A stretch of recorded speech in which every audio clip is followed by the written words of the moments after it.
Flash బ్యాక్లన్నీ అవసరమా స్వర్ణ? ఆ రాక్షసి మూలంగానే కదా ఇదంతా అంటున్నాను. ఏదేమైనా ఇప్పుడు అనుకునే ఏం ప్రయోజనం? నా కుటుంబం ఈ స్థితిలో ఉండడం,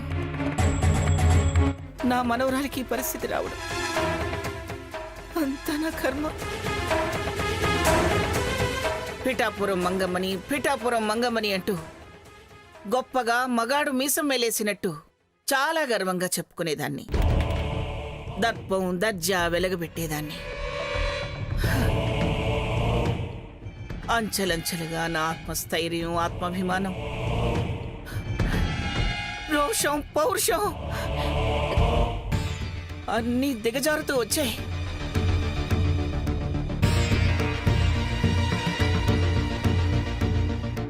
ఏనాటికైనా నా సీతే ఈ పిఠాపురం వంశానికి పూర్వ వైభవం తెచ్చిపెడుతుందని, అది చూడాలని ఆశతో ఊపిరి ఆపుకుంటూ బతుకుతున్నాను. కష్టమో నష్టమో తల ఉంచి సర్దుకుపోతున్నాను. భగవంతుడు కరుణించాడు, నీ బుద్ధి మార్చాడు. దోషుల్ని దొంగల్ని తరిమేశాం. ఎంతో ప్రశాంతంగా మన బతుకు మనం బతకచ్చు, కలతలన్నీ తొలగిపోయి సంతోషంగా బతకచ్చు అనుకున్నాను. అందుకేరా షష్ఠి పూర్తి అని మీరు సరదా పడుతుంటే నేను సరే అన్నాను. మళ్ళీ పిడుగు మీద పడిపోయింది. ఆ పడేదేదో ఏ గుండెపోటు అయి నా మీద పడ్డా బాగుండేదిరా. అమ్మమ్మ ఊరుకో, అమ్మమ్మ ఊరుకో ప్లీజ్ గ్రాని, ఊరుకో గ్రాని, ప్లీజ్ గ్రాని. అమ్మమ్మ. అవునరా, నేను పోతే ఒక్క ఏడుపుతో చెల్లైపోయాడు. అదేమిటో అపశుభం తెలియని అమాయకురాలు బలైపోయింది. అమ్మమ్మ అమ్మమ్మ అంటూ నన్ను చుట్టుకు తిరిగేది. ఏది కావాలన్నా నిమిషాల్లో నా ముందుకు తీసుకొచ్చేది. పాపం అది ఏం తింటుందో, ఎలా ఉందో, అయ్యో నేను ఈ బాధ భరించలేకపోతున్నాను.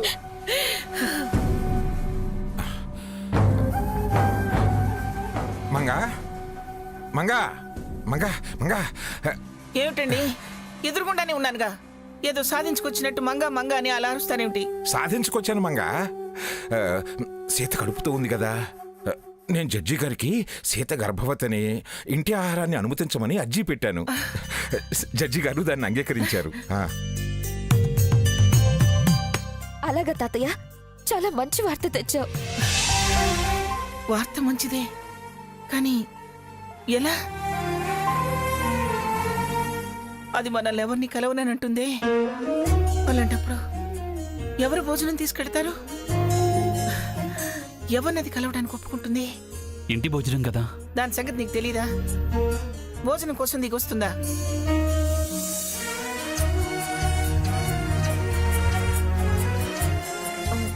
పెద్దమ్మ గారు, నేను మీ ఇంటి మనిషిని కాదు కదా.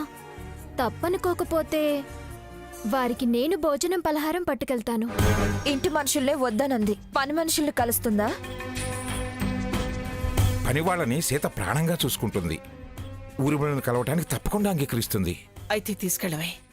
పలహారంతో పాటు మా బాధను కూడా వివరించు. కనీసం చూసి పలకరించైనా దాని మనసు మార్చాలి. వెళ్ళు, వెంటనే తన క్యారేజ్ తీసుకెళ్ళు. అలాగే పెద్దమ్మ గారు.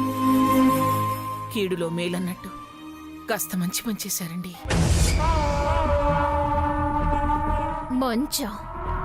నీ జీవితంలో మంచికి తావులేదు. మీ కన్నీ చెడులే, మీ కన్నీ చెడే.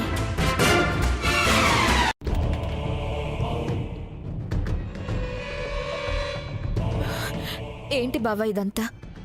నాకేం అర్థం కావడం లేదు. చివరికి ఏ అనర్థానికి దారి తీస్తుందో అని నాకు చాలా భయంగా ఉంది. వదిన తనే హంసను హత్య చేశానని ఎందుకు ఒప్పుకుంది? కారణం లేకుండా అక్క ఏ పని చేయదు. అయినా తనపై హత్యానేరం వేసుకోవాల్సినంత కారణం ఏముంటుంది? అసలు నెల్లూరులో ఆ హంస మన బాబుని కిడ్నాప్ చేసిందని తెలియగానే అక్కకో, బావకో, అమ్మమ్మకో, తాతయ్యకో ఎవరికొకరికి చెప్తే పోయేది. వాళ్ళ సంతోషం ఎందుకు చెడగొట్టాలని దాచాల్సి వచ్చింది. నువ్వు వాడిని తీసుకొచ్చేసావు కదా, తర్వాత అక్క అక్కడికి ఎందుకు వెళ్లాల్సి వచ్చింది? పైగా ఆస్తి కోసం అంటూ ఇప్పుడు అంటుంది. కానీ అక్క ఆస్తి ఆశించేది కాదు. అదే నాకు ఎంత ఆలోచించినా అర్థం కావడం లేదు. ఆ, ఆ, అక్కని ఆ హంస ఏదైనా బ్లాక్మెయిల్ చేసిందేమో. చేయొచ్చు, అందుకే వెళ్ళుండొచ్చు. ఏదైనా ఘర్షణ జరిగుండొచ్చు. తప్పనిసరి పరిస్థితిలో తన ప్రాణరక్షణ కోసం ఏమన్నా హత్య చేసిందేమో. చచ్చా, ఎలాంటి పరిస్థితుల్లోనూ అక్క అలాంటి పని చెయ్యదు. చెప్పలేం స్వర్ణ. ఏదో అంటారే, పిల్లిని గదిలో బంధించి హింసిస్తే పులిలా మారుతుందని. అక్క అలా చేస్తుందని నువ్వు నమ్ముతున్నావా బావా? నమ్మటం కాదు, రకరకాలుగా ఊహిస్తున్నా. ఏదేమైనా మనం చెప్పకపోవటమే దీనంతటికీ కారణం అనిపిస్తుంది. తప్పంతా మనదే బావా. ఆ తప్పు సరిదిద్దుకోవడానికైనా అక్కని నిర్దోషిగా నిరూపించి మనం ఎలా అయినా తనని బయటకు తీసుకురావాలి.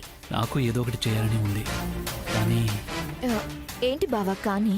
పెద్ద దిక్కు గ్రాని ఉందిగా, తను ఊరికే ఉండదు. తను చెప్పినట్టు చేద్దాం. ఇప్పుడు అలా ఇలా అని మనం ఓపెన్ అవ్వడం మంచిది కాదు. వదిలే నా పాత్ర ఎంతవరకు ఆ హత్య విషయంలో ఉందో వివరంగా చెప్పింది. తను చేసిందో చేయాల్సి వచ్చిందో నిదానంగా తర్వాత తెలుస్తుంది. తనే చేశానని అంత బలంగా చెప్తుంది. నా భయం అదే. దాన్ని ఆధారం చేసుకుని శిక్ష ఖరారు చేయరు కదా.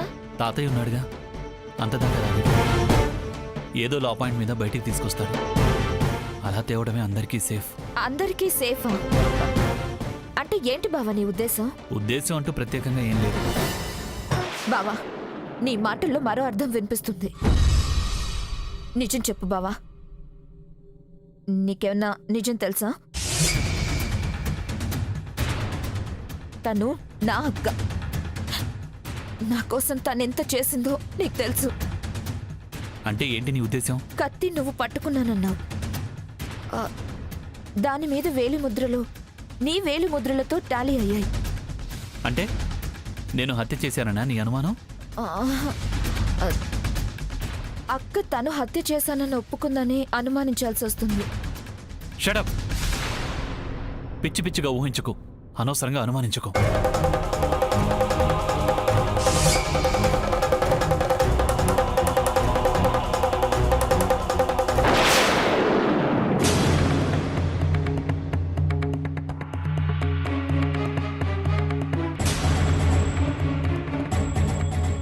ఆ, నమస్కారం అండి. ఎవరమ్మా నువ్వు?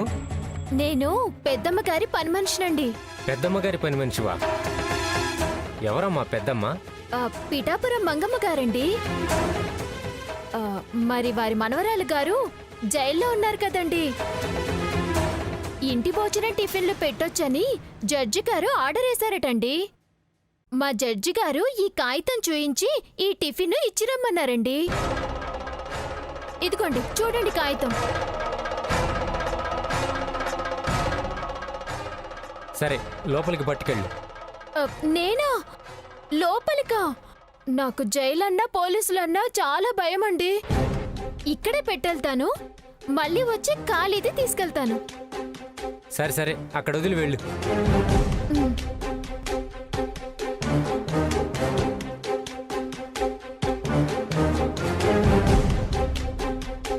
ఏంటి శైలజ, ఎవరికి క్యారేజ్ మోసుకొస్తున్నావు? ఇది సీత కోసం వాళ్ళ పని మనిషి తెచ్చిచ్చి వెళ్ళింది.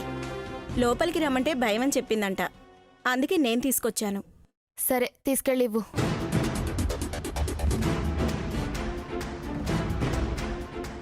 సీత, నీకు ఇంటి దగ్గర నుంచి క్యారేజ్ వచ్చింది.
ఏమండి ఈ క్యారేజ్ ఎవరు తీసుకొచ్చారు? మీ పని మనిషి అమ్మా. లోపలికి రావడానికి భయపడింది. సెక్యూరిటీకి ఇస్తే నేను తీసుకొచ్చాను. ఇది మా పని మనిషి తీసుకొచ్చిన క్యారేజ్ కాదు. ఖచ్చితంగా ఆ ఫోన్ చేసేవాడి పని అయి ఉంటుంది. నా పని నేను చేస్తానన్నాడు. ఏం చేస్తాడు? ఎలా చేస్తాడు? వాడేం చేసినా నేను మాత్రం గట్టిగా ఈ హత్య నేనే చేశాననే మాటపై నిలబడాలి.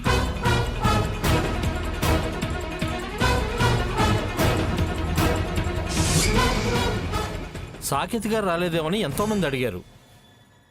నేను రాలేకపోయినందుకు చాలా ఫీల్ అయ్యాను. మరి మీరేం చెప్పారు? మీరు బిజీ అని చెప్పాం సార్. ఆ డిసప్పాయింట్ నుంచి మీరు బయటపడాలనే ఇవాళ మీకోసం ఈ గ్రాండ్ పార్టీ అరేంజ్ చేశాం.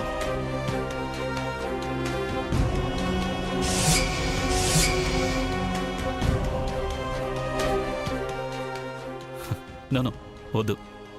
సార్, ఇలాంటప్పుడే తాగాలి. అప్పుడే రిలాక్స్ అయ్యి ఫీలింగ్స్ మర్చిపోగలుగుతాం. అలవాటు లేని వాళ్ళేం కాదు కదా, అప్పుడప్పుడు తీసుకుంటారు కదా. మీకోసం అరేంజ్ చేశాం సార్. మీరు నో అంటే మీతో పాటు మేము కూడా ఫీల్ అవ్వాల్సి వస్తుంది. Habit sir. అది కాదండి, ఇంట్లో పరిస్థితులు బాగాలేవు. అందుకని దీనికి ఎక్స్ప్లెనేషన్ ఎందుకు సార్? తీసుకోండి సార్, అన్నీ మర్చిపోవాలి సార్. కమాన్, హ్యాబిట్ సార్. Habit sir. తాగండి సార్. వద్దండి, Habit. మీరు కానివ్వండి. Habit sir, please sir. Please habit sir. తీసుకోండి సార్. అయ్యో ప్లీజ్. సరే, మీ సాటిస్ఫాక్షన్ కోసం సాఫ్ట్ డ్రింక్ ఏమైనా తీసుకుంటానండి. Thank you sir. బేరర్, ఒక సాఫ్ట్ డ్రింక్.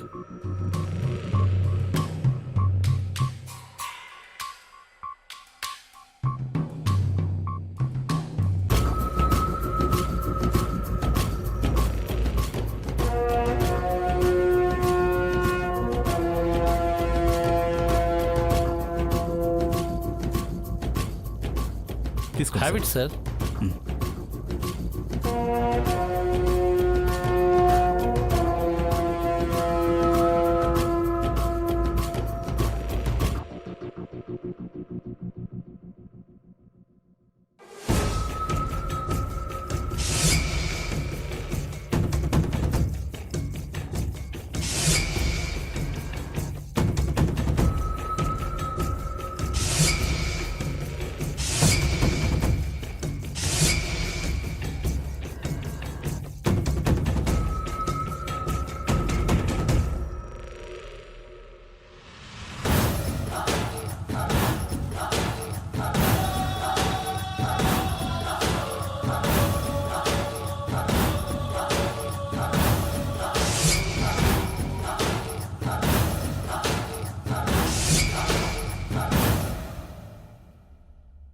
నీ భార్య తనే మర్డర్ చేశాను అంటుంది కదా? అవును. ఆ విషయం మీకెలా తెలుసు? ఆ విషయమే కాదు, నాకింకా చాలా విషయాలు తెలుసు. చాలా విషయాలంటే? హంస హత్యకు సంబంధించిన ఎన్నో విషయాలు తెలుసు. అవునా? ఏం తెలుసు మీకు? నీ భార్య హత్య చేయలేదనే విషయం. నిజంగా మీకు ఆ విషయం తెలుసా? అవును, ఆమె నిర్దోషి అని ఖచ్చితంగా చెప్పగలను. అయితే రండి, పోలీసులకి ఈ విషయం చెప్పి నా భార్యను రక్షించుకునే విషయంలో సాయపడుదురు కానీ మీకేం కావాలన్నా ఇస్తాను. నా కోరిక మీ కోరిక తీరడానికి టైం ఉంది. ఈలోగా అసలు దోషి ఎవరు అన్న నిజం మీకు తెలియజేస్తాను. నాతో రాగలరా? ఎవరు? తినబోతూ రుచెందుకు? వస్తే తెలుస్తుంది అంటున్నానుగా. నమ్మకం ఉంటే నాతో రండి. మీ భార్యని మీరు బయటికి తెచ్చుకోవచ్చు. వద్దనుకుంటే మానేయండి. మీ దారి మీది, నా దారి నాది. అప్పుడు మీరు మీ భార్యను రక్షించుకోలేరు. లేదు, నేను మీతో వస్తాను. నా భార్య నిర్దోషాన్ని నిరూపించుకోవడానికి ఎంత దూరమైనా వస్తాను. ఏ కష్టమైనా భరిస్తాను. ఏం చేయమన్నా చేస్తాను. అయితే కరకండి. ఇంతకీ మీరెవరండి? మీకు నా వివరాలు తెలిస్తే చాలా? హత్య వివరాలు అవసరం లేదా? ఎందుకు సాయం చేస్తున్నారో తెలుసుకోవాలని.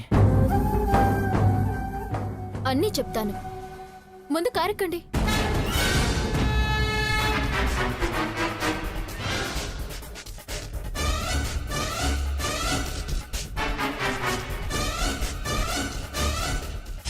Hi dear.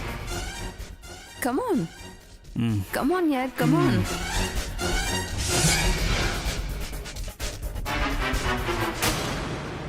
కమాన్ రండి.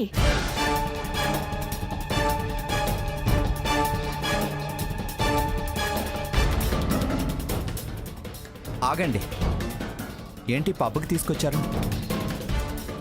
మనం ఇప్పుడు పబ్బుకే వెళ్ళాలి. నాకు అలాంటి అలవాట్లు లేవు. నువ్వేదో నిజం తెలుస్తుంది రా అంటే బయలుదేరాను. మధ్యలో పబ్ అంటావేంటి?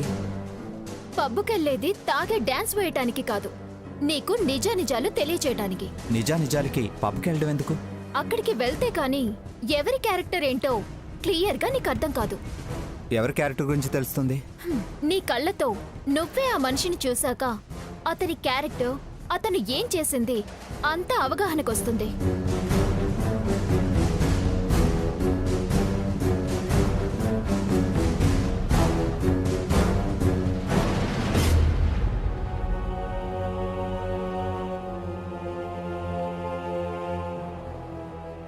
Hello madam.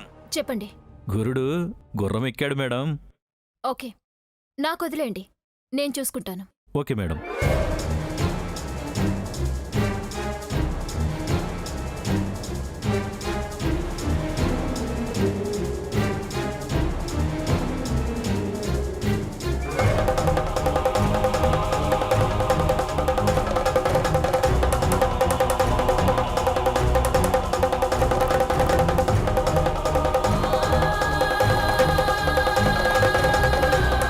రామ్,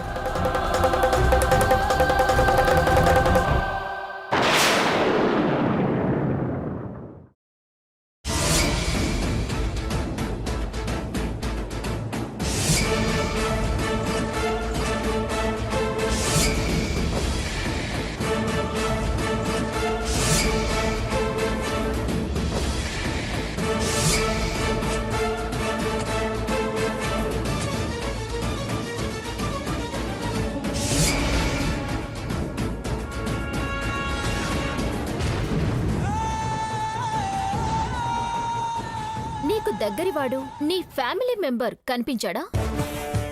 ఆగు. ఆవేశపడితే అన్ని వేళలా మనకు అనుకూలంగా ఉండదు. పబ్బు వాళ్ళు పచ్చడి చేస్తారు, మనకు అతని అలవాటు అనవసరం, కారణం ముఖ్యం. నీ భార్య జైలు పాలయింది, నువ్వు నిండా బాధలో మునిగున్నావు. మీ నానమ్మ తాతయ్య నీలాగే బాధపడుతున్నారు. సీతేమో ఎవ్వరిని కలవను అంటుంది. నువ్వు పోరాడి పోరాడి చివరికి తనని కలిసినా నేనే హత్య చేశానంది. ఆమె చెల్లెలికి కాని నీ తమ్ముడికి కాని చీమ కుట్టినట్టయినా ఉందా?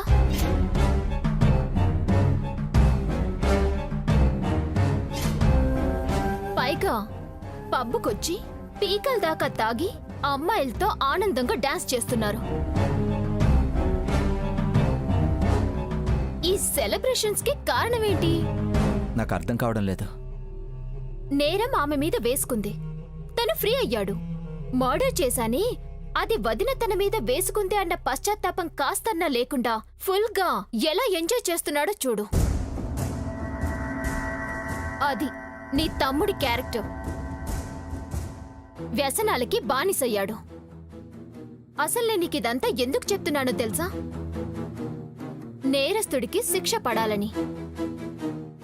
ఎందుకు కోరుకుంటున్నానో తెలుసా? ఇందాక నువ్వెవరు అంటే చెప్తానన్నాను, ఇప్పుడు చెప్తాను విను. నేను హంస చెల్లెల్ని.